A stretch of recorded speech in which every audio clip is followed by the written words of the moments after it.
Morning, all. All right, so in my continuing look at the NHL season, or NHL's history one season at a time, we were up to the 2006 2007 season, the second under the salary cap era. So, Buffalo wins the East. Absolutely fantastic record 53-22-7 record. 113 points, 308 goals scored, 242 goals against. Their leading scorers, Danny Briere, 81 games, 32 goals, 63 assists, 95 points.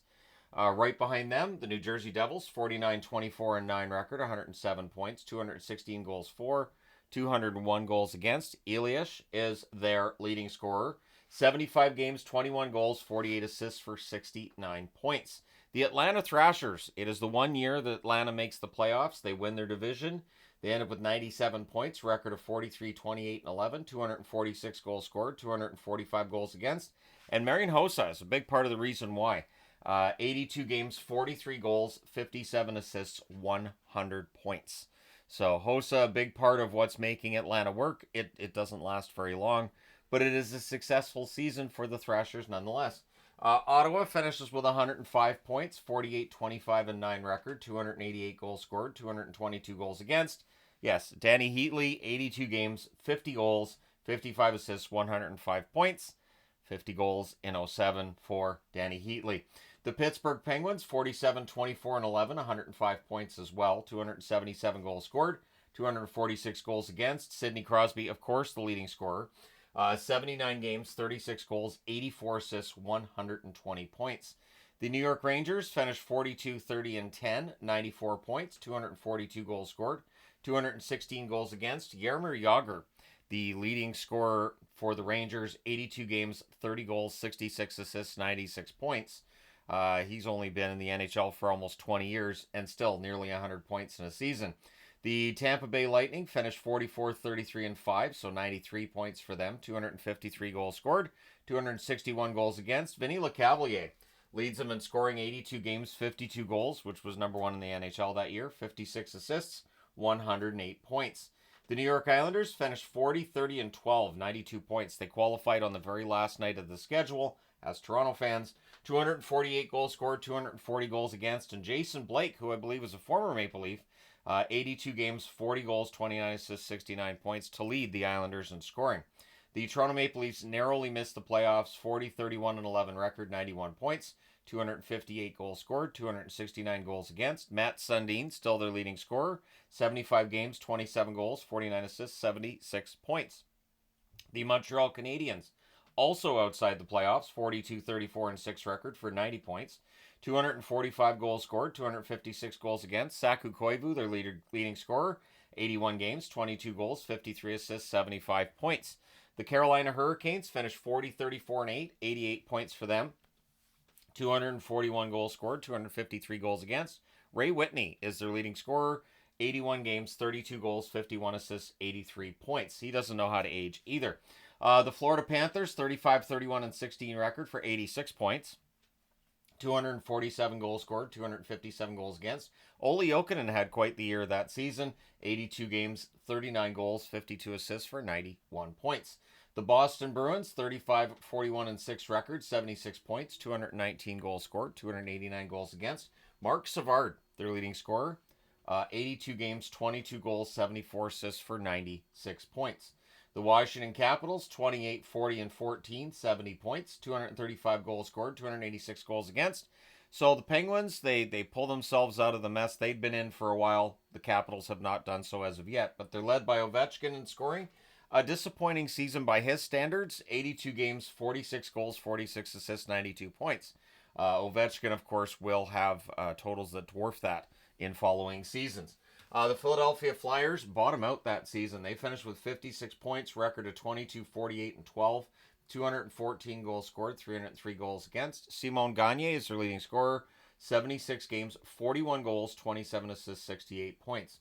Out west, it's still Detroit at the top.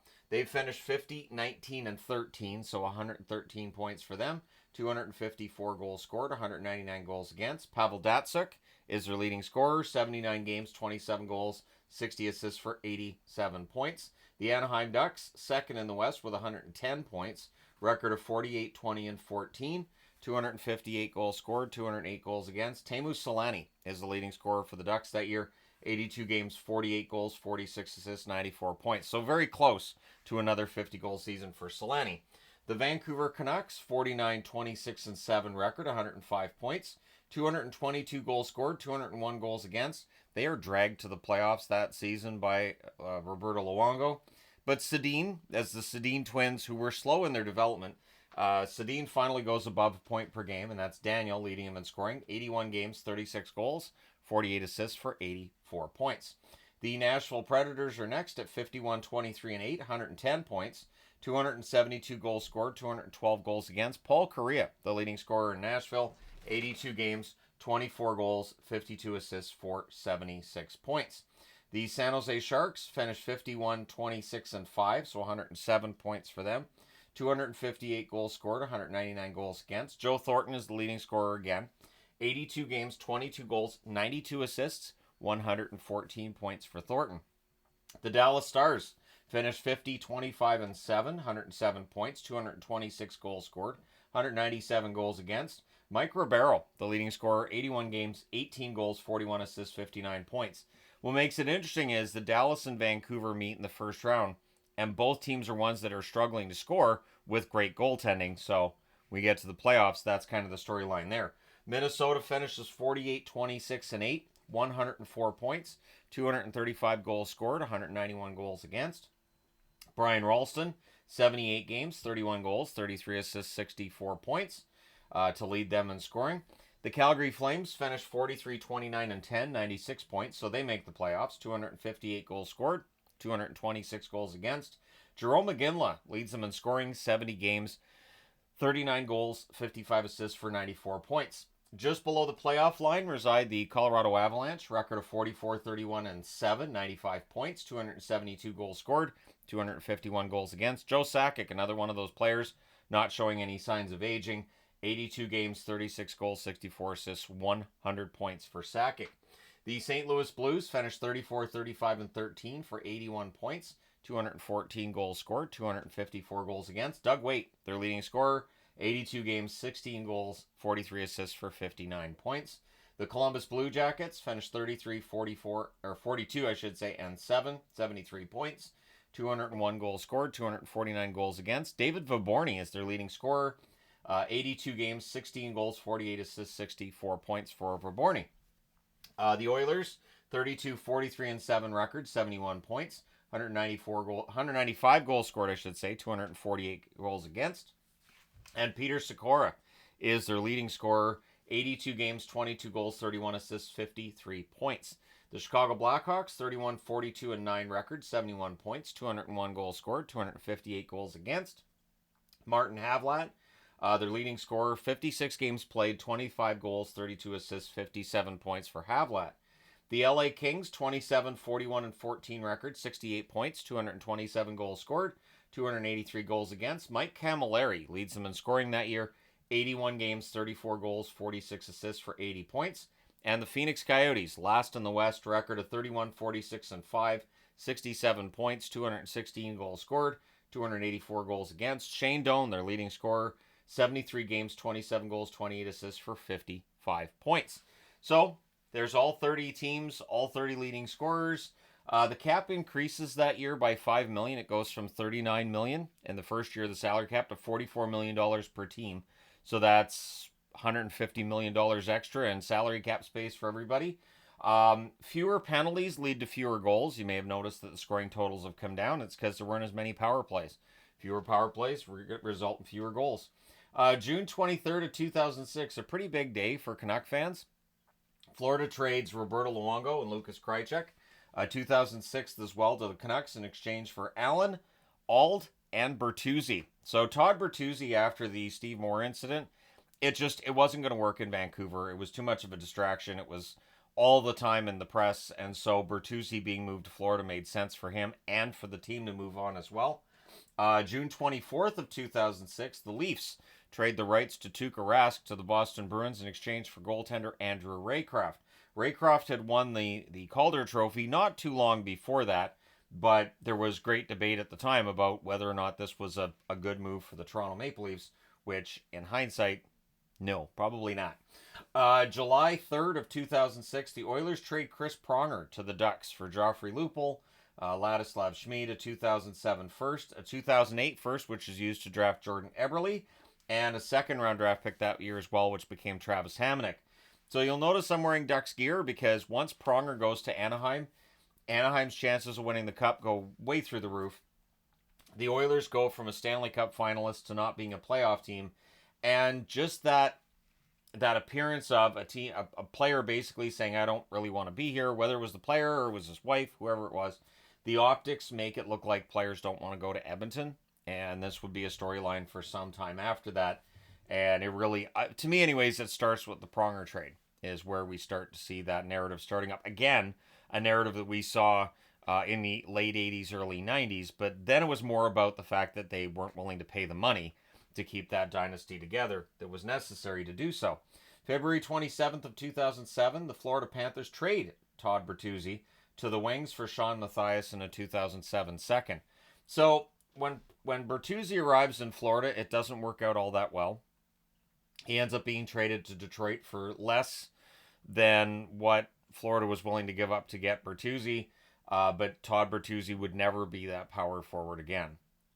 He had some good seasons, but he was never that power forward. The Steve Moore incident, I think, it's one of those things that it was the dividing line between the Canucks' success of the West Coast Express and then everything falling apart after, and Bertuzzi's career tied to that. The whole Canucks team really tied to that until the Luongo trade seemed to refresh everything and change everything up. Not a coincidence that Bertuzzi's going out the door at the same time, of course. So, February 27th of 2007, the Oilers trade Ryan Smith to the Islanders for Nilsson, O'Mara, and a 2007 first. So, first off, you're trading Captain Canada, a beloved figure. Secondly, the man cried on the day of the trade. Clearly upset and moved at the idea that he wasn't going to be an Oiler anymore. Which, again, at a time where the Oilers are having a hard time attracting players, it just seemed like an odd move to make, even if Smith was going there at the end of his contract. But he goes to the Islanders. Smith looked okay with the Islanders. He would end up back with the Oilers, but it was another one of those moves that at the time there was some risk to it, but we understood why the Oilers would move him. It just had the optics of everything and all. Also, this is a year where it's just weird. The only number that hadn't been worn in the National Hockey League was the number 84. Guillaume Latendresse of the Montreal Canadiens is the first NHL player to wear the number 84 on the ice. So it's interesting. It's an interesting one, isn't it? All right, so getting over to the trophy winners, the Art Ross trophies won by Sidney Crosby of the Pittsburgh Penguins that season. The Masterton goes to Phil Kessel of the Boston Bruins coming out of cancer treatments. The Calder Trophy goes to Evgeny Malkin of the Pittsburgh Penguins. So now we're really into it, where you've got Malkin and Crosby, of course.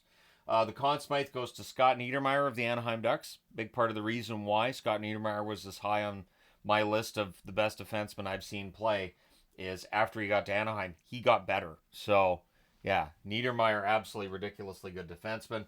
The Selke Trophy goes to Rod Brind'Amour of the Carolina Hurricanes. The Hart Trophy goes to Sidney Crosby of the Pittsburgh Penguins. The Jack Adams goes to Alain Vigneault of the Vancouver Canucks. The Norris Trophy goes to Nick Lidstrom of the Detroit Red Wings. The King Clancy goes to Saku Koivu of the Montreal Canadiens. The Lester Pearson goes to Sidney Crosby of the Penguins. So he gets both the MVP from the writers and he gets named as the best best player in the game by the players as well. The Rocket Richard goes to Vinny Lecavalier of the Tampa Bay Lightning. The Vezina goes to Martin Brodeur of New Jersey, and it was a back and forth between Brodeur and Luongo all year. Canuck fans, myself included, felt that Luongo played behind a much worse defense in Vancouver, and so there was a hope that maybe we would see Luongo get the Vezina, but in the end it doesn't happen.